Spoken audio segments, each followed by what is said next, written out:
السلام علیکم ورحمۃ اللہ وبرکاتہ۔ سورہ بنی اسرائیل آیت نمبر 49۔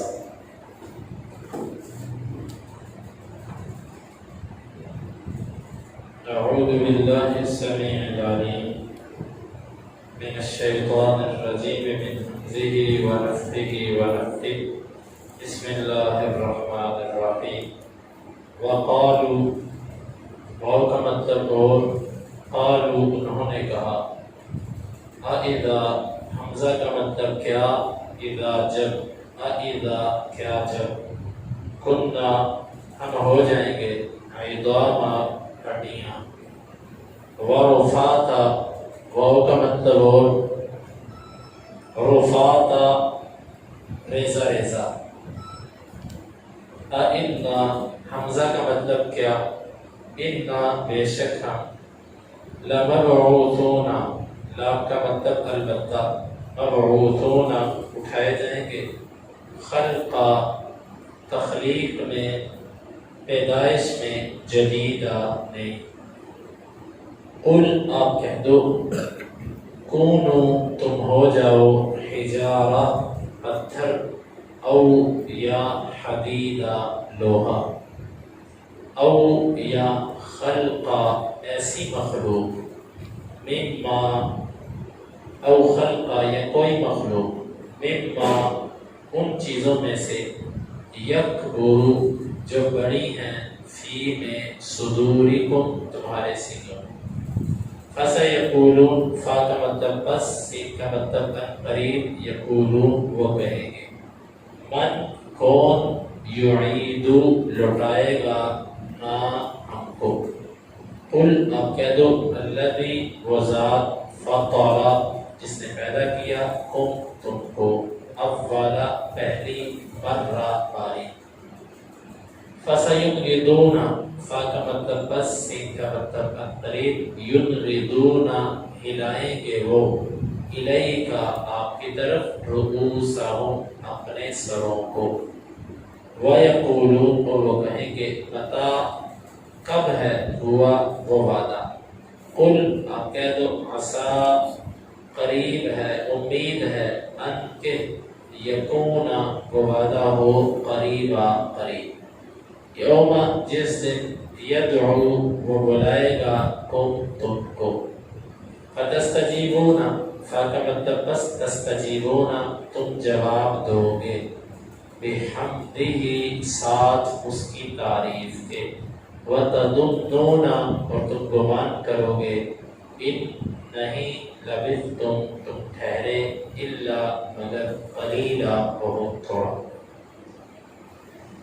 وقالوا اذا كنا عظاما ورفاتا اور انہوں نے کہا، کیا جب ہم ہڈیاں اور ریزہ ریزہ ہو جائیں گے، اِنَّا لَمَبْعُوثُونَ خَلْقًا جَدِيدًا کیا یقیناً ہم ایک نئی پیدائش سے اٹھائے جائیں گے، قُلْ كُونُوا حِجَارَةً أَوْ حَدِيدًا آپ کہہ دو تم پتھر ہو جاؤ یا لوہا ہو جاؤ، او خلقا یا ایسی مخلوق ہو جاؤ، مما یکبر فی صدورکم جو تمہارے نفسوں میں بہت بڑی ہے، فَسَيَقُولُونَ مَن يُعِيدُنَا بس ان قریب یہ باتیں سن کے آگے سے کہیں گے، ہمیں دوبارہ لوٹائے گا کون، قُلِ الَّذِي فَطَرَكُمْ أَوَّلَ مَرَّةٍ آپ ان سے کہو وہی جس نے تم کو پہلی دفعہ پیدا کیا، فَسَيُنْغِضُونَ إِلَيْكَ رُؤُوسَهُمْ ان قریب یہ آپ کی طرف یوں سر ہلائیں گے، وَيَقُولُونَ مَتَىٰ اور یہ کہیں گے وہ وعدہ کب ہے، قُلْ عَسَىٰ أَن يَكُونَ قَرِيبًا آپ کہہ دو امید ہے کہ وہ قریب ہی ہو، یوم یدعوکم فتستجیبون بحمدہ اس دن وہ تمہیں بلائے گا تم اس کی تعریف کرتے ہوئے آؤ گے، وَتَظُنُّونَ إِن لَبِثْتُمْ إِلَّا قَلِيلًا اور تم گمان کرو گے، یقین کر لو گے کہ نہیں تم ٹھہرے دنیا میں مگر بہت تھوڑا۔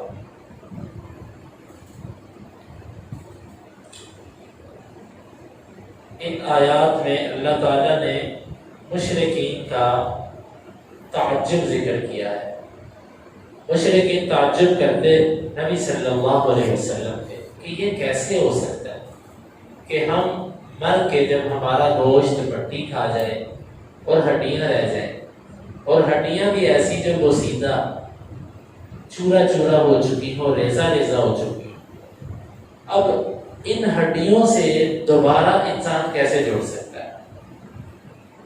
یہ تھا ان کا تعجب۔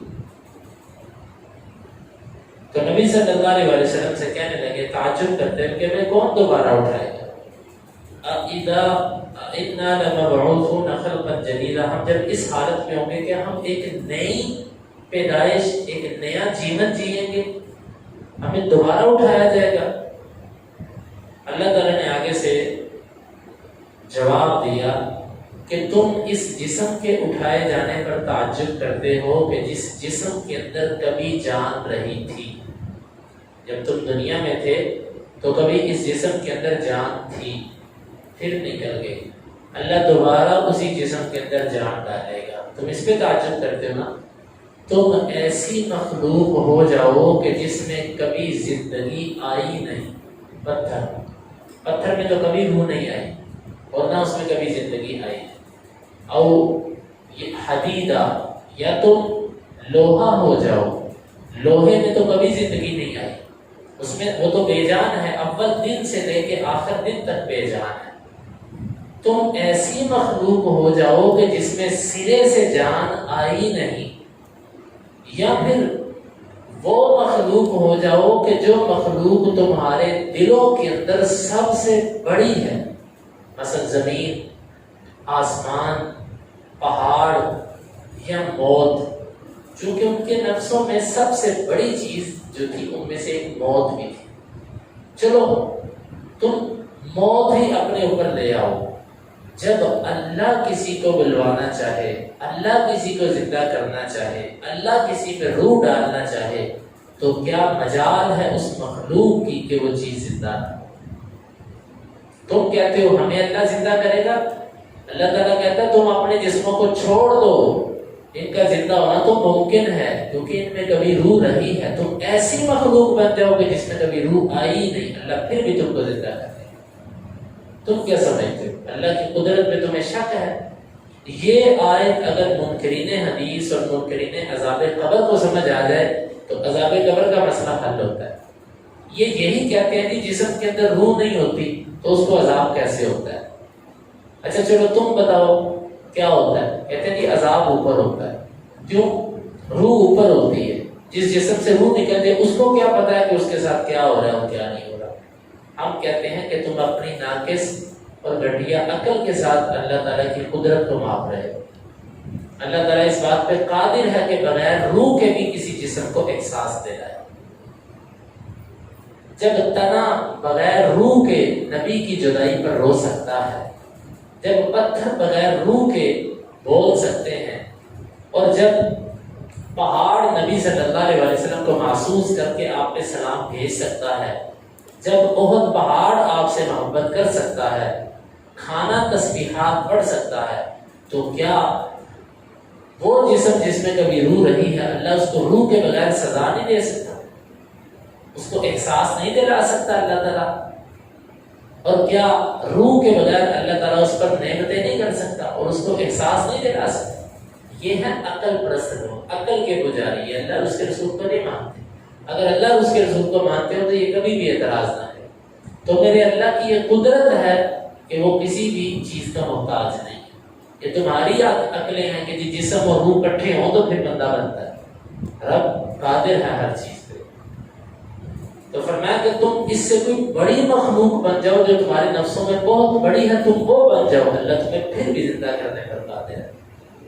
جب اتنا دندان شکن جواب سنا، اللہ تعالیٰ نے فرمایا آگے سے ان کو کوئی بات نہیں آئے گی، آگے سے کہیں گے کہ فَسَيَقُولُونَ مَن يُعِيدُنَا، اچھا چلو اتنا مشکل کام کرے گا کون؟ ہمیں دوبارہ زندہ کرے گا کون؟ اگلا جواب بہت زبردست، قُلِ الَّذِي فَطَرَكُمْ أَوَّلَ مَرَّةٍ، وہی جس نے تم کو پہلی دفعہ پیدا کیا، جب تم کچھ بھی نہیں تھے، تمہارا ذکر تک بھی نہیں تھا، لم یکن شیئا مذکورا، تو قابل ذکر چیز بھی نہیں تھا، اس وقت جس اللہ نے تجھے پیدا کیا وہی اللہ دوبارہ بھی لوٹائے گا، کیونکہ کسی چیز کو پہلی دفعہ بنانا مشکل اور دوسری دفعہ اس کو بنانا آسان ہوتا ہے۔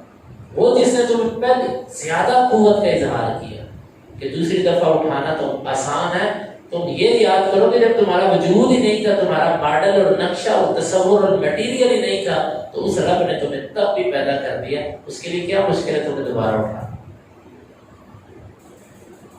فَسَيُنْغِضُونَ إِلَيْكَ رُؤُوسَهُمْ وَيَقُولُونَ مَتَاعُ، آگے سے تیسرا انداز ان کا، جب یہاں سے بھی لاجواب ہوئے پھر شرمندہ لوگوں کی طرح یوں تنزن مذاق کر یوں آگے سے سر ہلا دیا۔ انغاز کہتے ہیں یوں سر ہلانا، اوپر سے نیچے یا نیچے سے اوپر، یوں سر ہلانا، یہ ضد کی وجہ سے یا استہزاء اور مذاق کے طور پہ۔ اچھا اچھا وَيَقُولُونَ مَتَاعُ، جب آگے سے کوئی جواب نہ آیا، کیونکہ ڈھیٹ بندے کی عادت ہوتی ہے کہ وہ چپ نہیں کرتا، وہ کوئی نہ کوئی بات آگے سے کرتا رہتا ہے اور وہ یہ باور کروانے کی کوشش کرتا ہے کہ میں چپ نہیں ہوا، حالانکہ بیوقوفی والی بات کرنے سے انسان کا خاموش ہونا چپ بہتر ہوتا ہے۔ آگے سے سوال یہ کرتے وَيَقُولُونَ مَتَاعُ، اچھا چلو وہ کب آئے گی، مطلب کہ اب جواب کوئی نہیں رہا پاس، کوئی بات کرنے والی نہیں اس کی تاریخ پوچھی کہ وہ کب ہے۔ یہ تو انتہائی نالائق اور کم عقل لوگوں کی سوچ ہوتی ہے۔ مثال کے طور پہ بندہ کہہ دے کہ بھئی امتحان آنے والے ہیں، اب کوئی نالائق طالب علم کہے کہ جی کب ہے، پہلے ڈیٹ بتاؤ مجھے، کہ بھئی اس کا شیڈول جب جاری ہوگا لیکن بس امتحان قریب ہے، وہ کہ نہیں تاریخ بتاؤ پھر تیاری شروع کرو، نہیں تو نہیں کروں گا۔ اب تاریخ کے انتظار میں اگر کوئی تیاری ہی نہ کرے تو وہ بیوقوف طالب علم ہوا نا۔ اب جب ان کے پاس جواب کوئی نہیں رہا تو آگے سے پوچھنے لگے وہ آنی کب ہے، اس کی ڈیٹ بتاؤ۔ بھئی تمہیں ڈیٹ سے کیا لگے، جب وہ آنی ہے تو تم تیاری شروع کرو، تمہیں کیا لگے کہ وہ کب ہے اور کب نہیں ہے، لیکن نہیں، بتاؤ متا ہوا وہ کب ہے۔ یہ صرف اور صرف آگے سے بات چلانا مقصد تھا۔ قُلْ عَسَىٰ أَن يَكُونَ قَرِيبًا، آپ ان سے کہہ دو امید ہے کہ وہ چیز قریب ہوگی، جس کو تم طلب کر رہے ہو نا وہ قریب ہی ہے۔ سوال یہ پیدا ہوتا ہے کہ اس آیت کو اترے میں کم از کم 1450 سال ہو گئے، تو وہ کتنا قریب ہے جو 1450 سال میں بھی سامنے نہیں آیا۔ تو إِنَّ يَوْمًا عِندَ رَبِّكَ كَأَلْفِ سَنَةٍ مِّمَّا تَعُدُّونَ، ایک دن اللہ تعالیٰ کے ہاں 1000 سال کے برابر ہے۔ گویا کہ نبی صلی اللہ علیہ وسلم تو دنیا سے گئے ہوئے اللہ تعالیٰ کے نزدیک ابھی 1.5 دن ہوئے، 1.5 دن، تو یہ تو بڑا قریب ہے۔ اور اسی طرح جو مر جاتا ہے اس کی تو قیامت قائم ہوگی، من مات قد قامت له القیامہ، جو مر گیا اس کی تو قیامت آ گئی۔ تو یہ قریب ہی ہے، بہت قریب ہے۔ اصل میں جب انسان جتنا چھوٹا ہوتا ہے اس کو چیز اتنی بڑی لگتی ہے، جیسے جیسے وہ بڑا ہوتا جاتا ہے اس کو وہ چیز چھوٹی لگنا شروع ہو جاتی ہے۔ اللہ کی ذات سب سے بڑی ہے، اس کو پتہ ہے یہ مدت بڑی تھوڑی ہے۔ جب ہم چھوٹے ہوتے تھے تو ہمیں دن بہت بڑے لگتے تھے، جب خود بڑے ہوئے تو اب دن چھوٹے لگتے، بچوں کو آج بھی دن بڑے لگتے۔ تو یہ انسان اس کی عقل جیسے جیسے بڑی ہوتی جاتی ہے نا، اس کے سامنے چیزوں کے حقائق کھلتے جاتے ہیں۔ یہ دنیا کی زندگی ہے تھوڑی، لیکن جو عقل کے اعتبار سے جتنا چھوٹا ہے اس کو یہ اتنی لمبی اور بڑی اور اہم لگتی ہے، اور جس کی عقل جتنی پختہ ہے اس کو یہ اتنی مختصر، چھوٹی اور کمتر لگتی ہے۔ قُلْ عَسَىٰ أَن يَكُونَ قَرِيبًا، آپ ان سے کہہ دو امید ہے کہ وہ قریب ہی ہوگا۔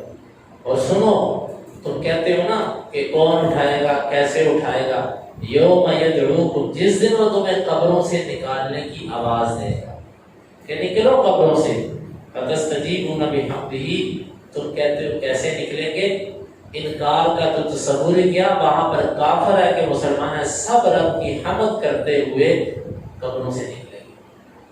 مومن تو اللہ کی حمد بیان کرے گا اپنے حسب معمول کہ دنیا میں بھی وہ اللہ کی حمد بیان کرتا رہا، وہاں پر بھی کرے گا۔ کافر بے اختیار اللہ کی حمد کرے گا کہ لو آج جس رب کا میں نے انکار کیا تھا واقعی ساری تعریفیں اس رب کے لیے۔ کافر بے اختیار ہو کر رب کی حمد کرے گا، تعریف کرے گا۔ یا اس کا بعد یہ بھی معنی کیا فتستجیبون، بس تم جواب دو گے اللہ کی آواز کا، یعنی اس کی طرف جاؤ گے، اور تعریف اسی اللہ کے لیے۔ اس قدرت پر تعریف کس کے لیے؟ اللہ کے لیے، کہ جسے تم نے قبروں سے نکال لیا، اس پر تعریف اللہ کے لیے۔ دو طرح کے معنی، وَتَظُنُّونَ إِن لَّبِثْتُمْ إِلَّا قَلِيلًا، اس وقت جب تم قبروں سے نکلو گے نا، پھر تم کہو گے ہائے ہم تو دنیا میں بہت تھوڑا رہے، بہت تھوڑا وقت گزارا دنیا میں۔ یہ ہے میرے بھائیو حقیقت جس کو اللہ تعالیٰ نے ہماری زندگی کے اندر بیان کر دیا کہ تم نے ایسے کہنا ہے۔ ایک بات اللہ نے پہلے بتا دی، گیس پہلے دے دیا، نشان لگا دیا۔ اب کو اس کو پڑھ کے سن کے سمجھ کے پھر بھی اس پر یقین نہ کرے، الٹا قیامت کو وہی کہے جو اللہ نے دنیا میں پہلے بتا دیا تھا، اس سے بڑا بھی دنیا میں کوئی بیوقوف ہے کہ اللہ تعالیٰ نے تمہیں پہلے ہی بتا دیا پھر بھی تم نے اس کو نظر انداز کیا۔ اللہ تعالیٰ سے دعا ہے کہ اللہ تعالیٰ ہمیں ان آیات کو سمجھنے کی اور ان کے تقاضوں کو پورا کرنے کی توفیق